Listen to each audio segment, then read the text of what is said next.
Hi, everyone. Judge Andrew Napolitano here for Judging Freedom. Today is Monday, January 13, 2025. Matt Ho is here with us on the neocons surrounding President Trump, and we have some late breaking news from the Middle East. But first, this. We're taught to work hard for 35 to 40 years. Save your money, then live off your savings. Unfortunately, there are too many threats undermining the value of our hard-earned dollars. The Fed's massive money printing machine is shrinking your dollar's value. Just the cost of groceries is absurd. Let me be brutally honest. I think the dollar is on its way to being extinct, not just here, but globally. The BRICS nations, led by Russia and China, threaten to remove the dollar as the world's reserve currency. Central banks have been shifting away from the dollar and into gold. And if we go to central bank digital currency, that will not only destroy the dollar, but we will lose our freedom. We will lose our privacy. They can track anything we do. You need to take care of yourself and your family. So here's what you need to do. Immerse yourself in knowledge and information. The writing is on the wall. Now is the time to consider shifting some of your dollars into gold and silver as your bedrock financial asset. Call my friends at Lear Capital, the leader in precious metals, investing for over 27 years. They helped me diversify into gold and silver. They can help you too. Call Lear today at 800-511-4620. 800-511-4620, or go to LearJudgeNap.com.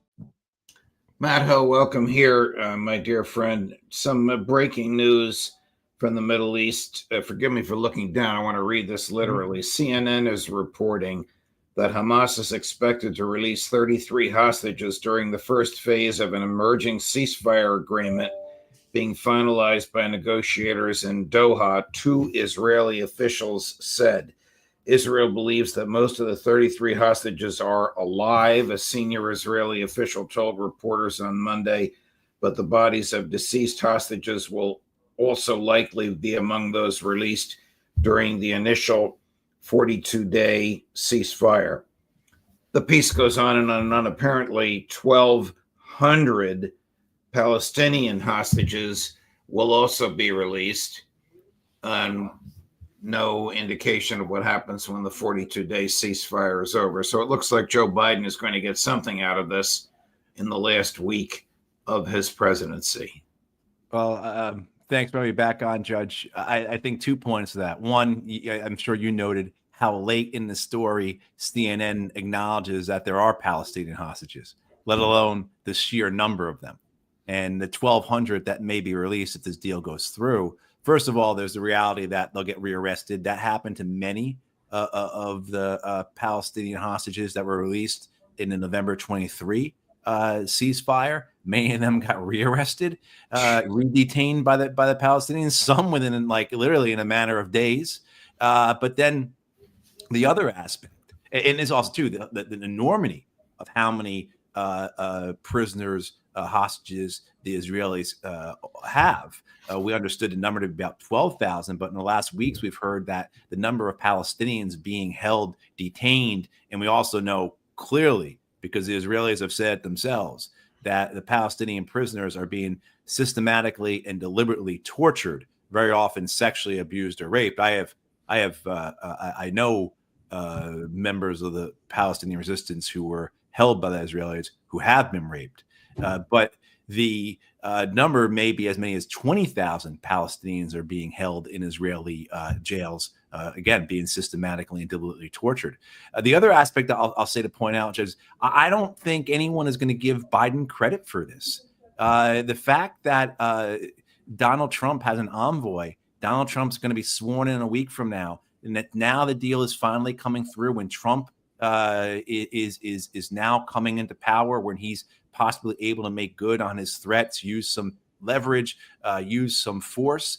I don't think that if this goes through, and I think there's still a big if, we've been here before in terms of ceasefire deals may or may not coming to pass. But I think if it does go through, I think a lot of people are going to look at this and assign credit to Trump, and right, and then cast this, this is one more example of how weak, how complicit, how much Biden was instrumental in Israel's genocide to allow for the full 15 months for it to go completely unchallenged. And now Trump, a week out of office, he's the one who got the pressure to make this deal possible. Well, we know that Trump will take credit for it. That's right. Just exactly. Yeah. It doesn't.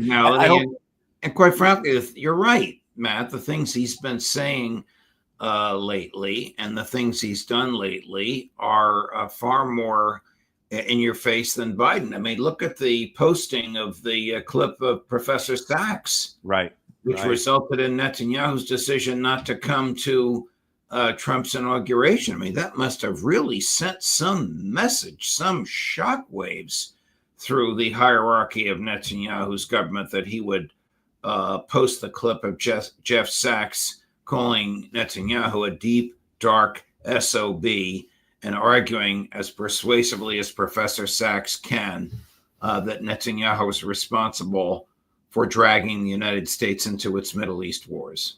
Right. Was Trump executing a chapter from his Art of the Deal book? I mean, in the sense of like demonstrating the leverage I have and my willingness to change my mind on something by posting that Sachs video.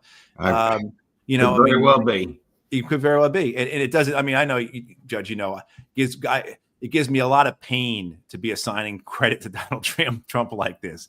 But, it's very possible that what we're seeing is the result of this type of pressures, is it the result of this type of deal making. Certainly, Trump was incredibly supportive of Israel. He likes to explain there's no bigger friend in the world to Israel than Donald Trump. He has surrounded himself with, a clear and committed Zionists, particularly, whether it's Marco Rubio at the State Department, at least Stefanik at the UN, right? I mean, so on and so forth, go down the line.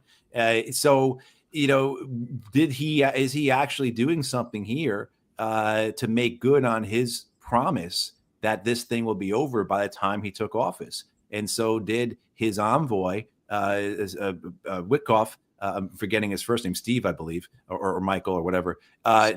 Steve, yeah. Did he arrive in Jerusalem and then in Doha and said, look, the president's not joking. This is going to happen.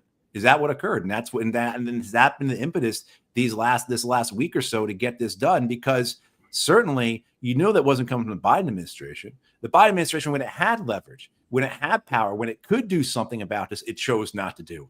So Correct. In the last week and a half of his administration, all of a sudden, Jake Sullivan and Brett McGurk and Tony Blinken are going to turn on, the full force and weight of the American government and get something done. Nobody's going to believe that. The other thing, too, I think that's really upsetting about this, though, is the fact that this essentially, from as I understand it, Judge, is the same deal that was proposed back in the late spring. This is essentially what's called the Biden plan, and that it was accepted by Hamas in early July. First couple of days of July, Hamas accepts this deal. This essentially, my understanding is that this is essentially the same deal, right? So you're looking at a half a year later. How many? Half a year and how many innocent deaths later? Right. I am hesitant to think that Israel is going to actually go through with this, just because some of the terms of the deal, most especially allowing 1 million Palestinians back into northern Gaza. I just don't see that as what Israel wants, what it's decided it wants to accomplish in Gaza. Perhaps I'm completely wrong.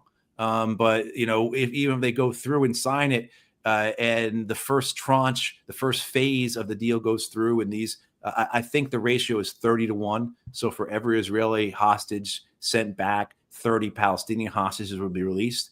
But even after they get through that, they get remains of the dead repatriated, hostage remains repatriated. I just don't see Israel going along with this part of it that allows 1 million Palestinians to go back home in northern Gaza after they spent so much effort, resources, blood these last several months to really ethnically cleanse northern Gaza. I mean, the northern parts of Gaza, Gaza City, Beit Lahia, and other sections. I mean, they're down to a couple 100,000 people total. Well, Matt, look at the potential downside for Prime Minister Netanyahu. He's got two members of his cabinet who could very well leave the coalition. You can only imagine if this report is accurate. And I didn't read the whole thing. It's very long. I read what I thought were the key parts of it. Mm-hmm.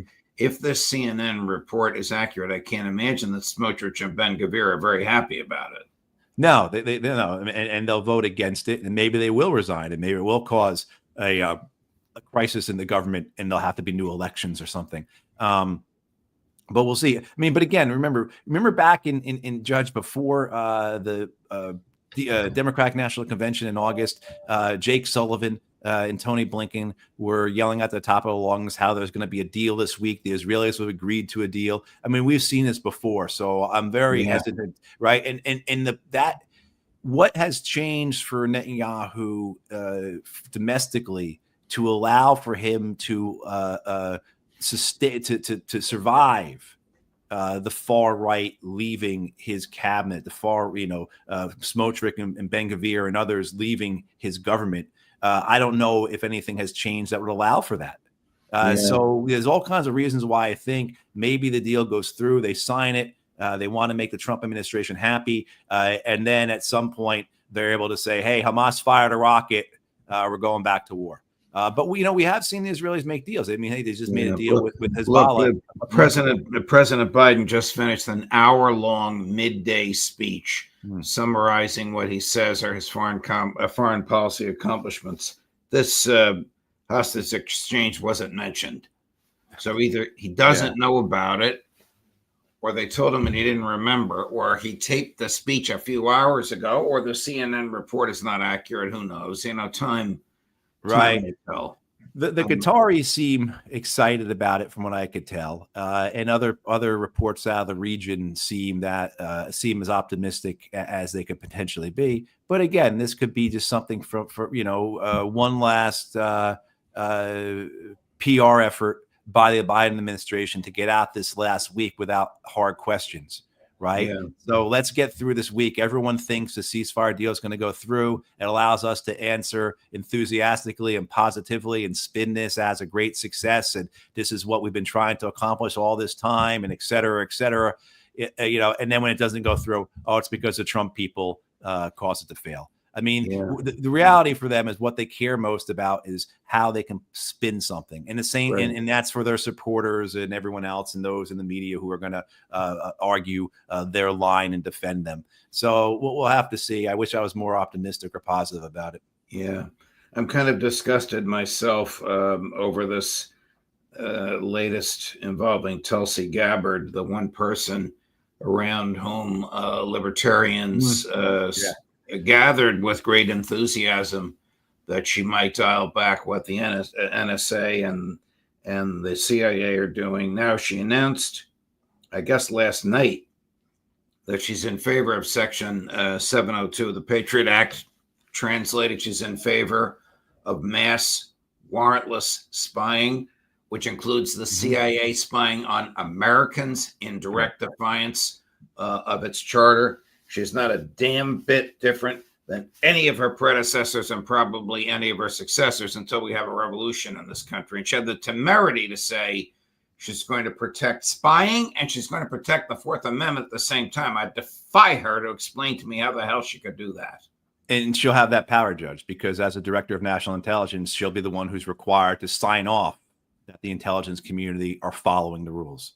That the intelligence community is following the law, that the intelligence community is continuing to serve the Constitution.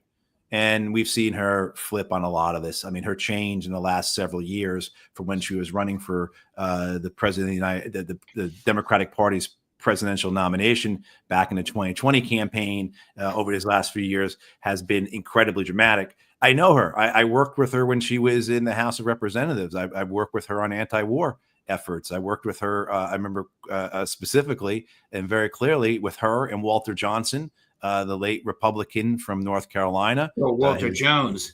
Walter Jones. I'm sorry. Right, for messing that up. Yeah, exactly. And they had legislation they introduced that will require an automatic impeachment hearing for the president of the United States if the president of the United States use military force abroad without authorization from the Congress. That's the type of stuff she was doing, and working with people like Mr. Jones to try and get things done. Of course, the Congress wanted nothing to do with it, just one more way to abdicate their responsibilities, right? But you've seen her change in a number of different things. And what's clear is that if she is confirmed, we are going to have a DNI who has, what's the saying, Judge? The best predictor of future behavior is past behavior, right? So we're going to have the person in charge of our intelligence community who just clearly lies for her own purposes, whose own ambition is the only North Star she has. And as the director of national intelligence, it's hard to think of someone scarier than that. I am so angry at her, but here she is.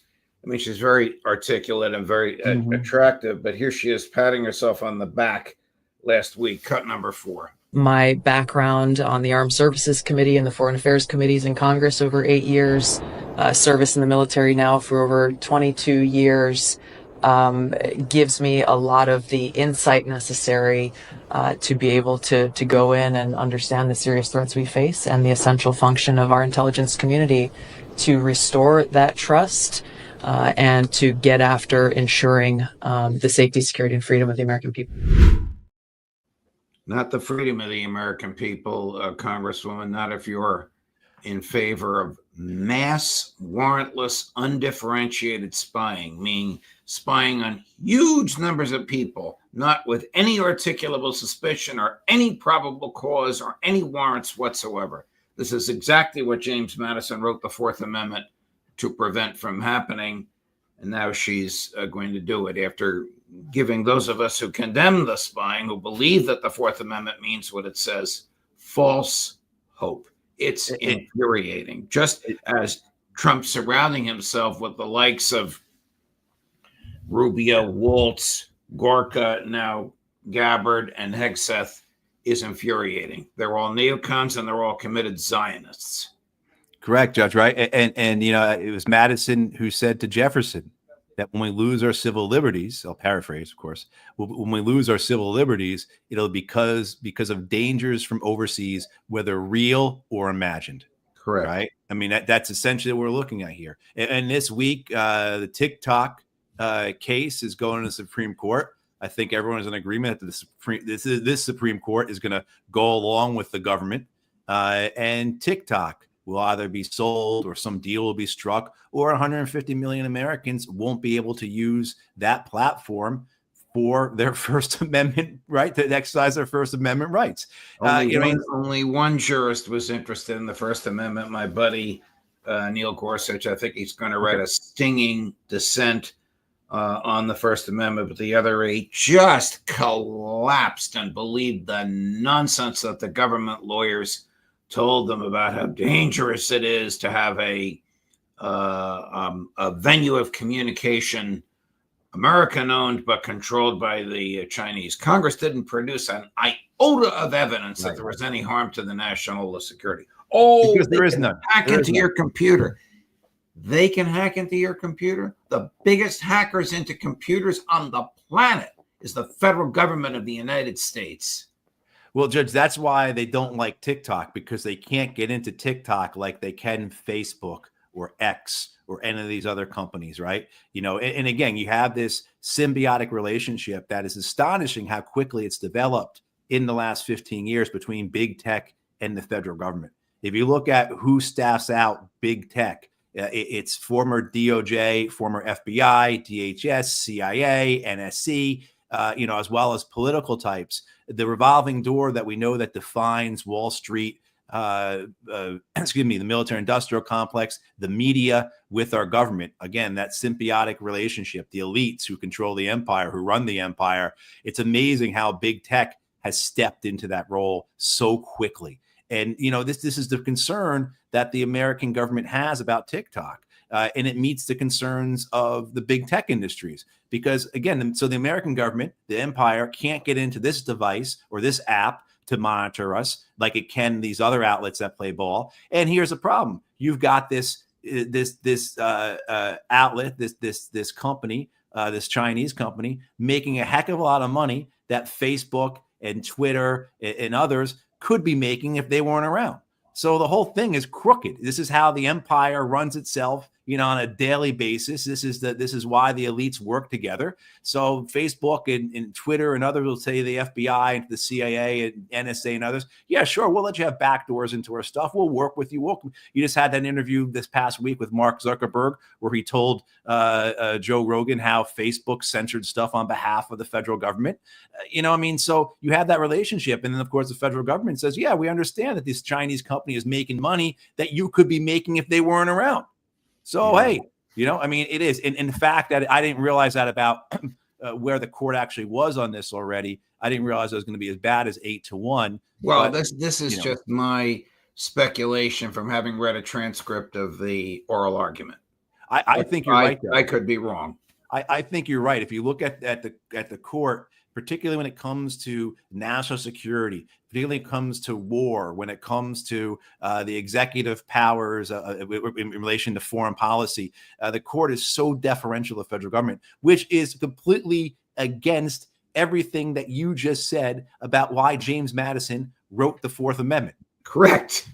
The whole purpose of an independent judiciary is to be anti-democratic, to preserve the life, liberty, and property of individuals from the tyranny of the majority. This TikTok thing, which Trump says he would have vetoed, and maybe something will happen after January 20th, I don't know, was passed by overwhelming majorities in both houses of the Congress.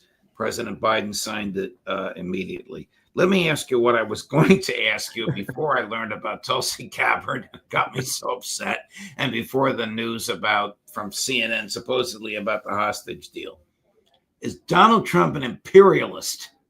Oh, absolutely, Judge. Absolutely. He just might look a little different, sound a little different. His views of the empire are different than the outgoing administration. And he thinks it needs to be reshaped. It needs to be rebuilt, reimagined, whatever. You certainly, I think, his commentary in the last couple of weeks about taking Greenland, taking Panama, making Canada a 51st state, et cetera, et cetera. The most dangerous one, of course, is the one about Mexico, because the conversation about sending the 82nd Airborne into the Sierra Madres is a serious one in some circles in the United States. As horrifying as it is, there are people who really do believe the way to handle the war on drugs is to make it into an actual war that resembles Afghanistan or Iraq in the rural areas of Mexico. But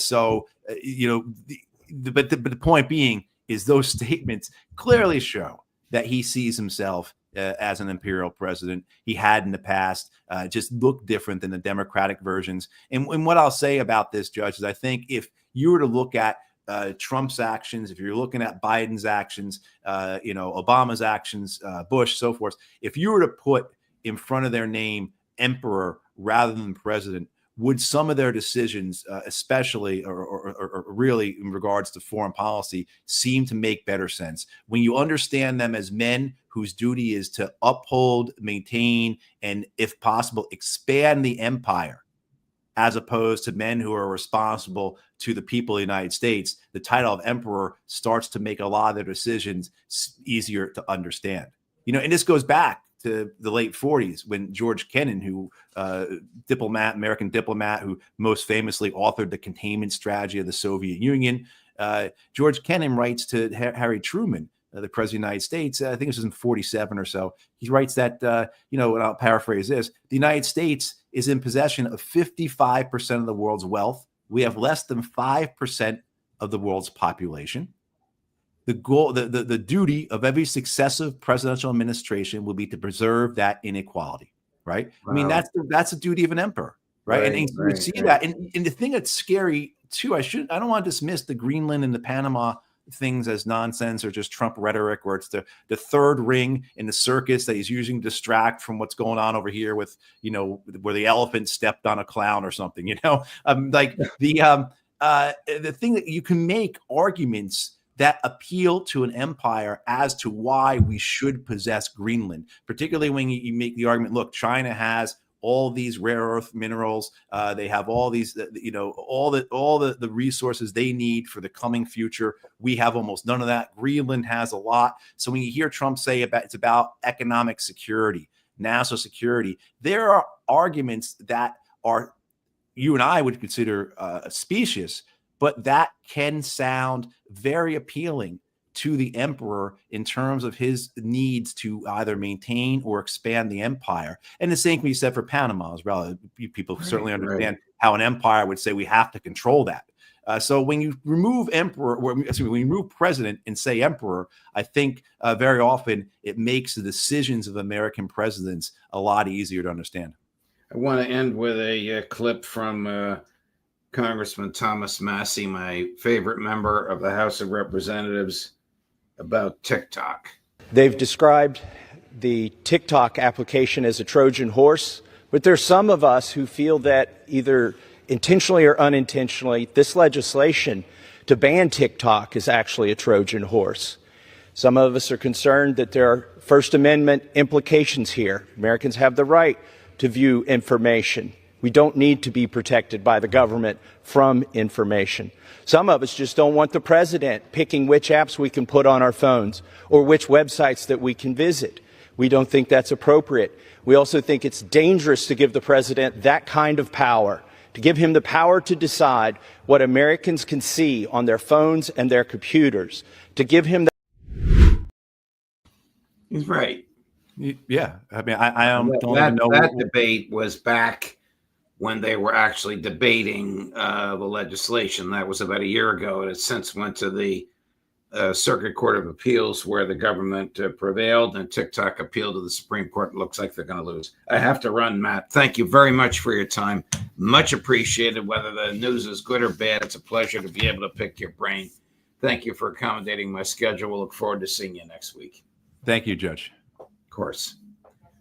Coming up tomorrow, Tuesday, Ambassador Charles Freeman at 8 in the morning. Professor Jeffrey Sachs, now a hero worldwide, at 8:45 in the morning. And Lieutenant Colonel Karen Kwiatkowski at noon.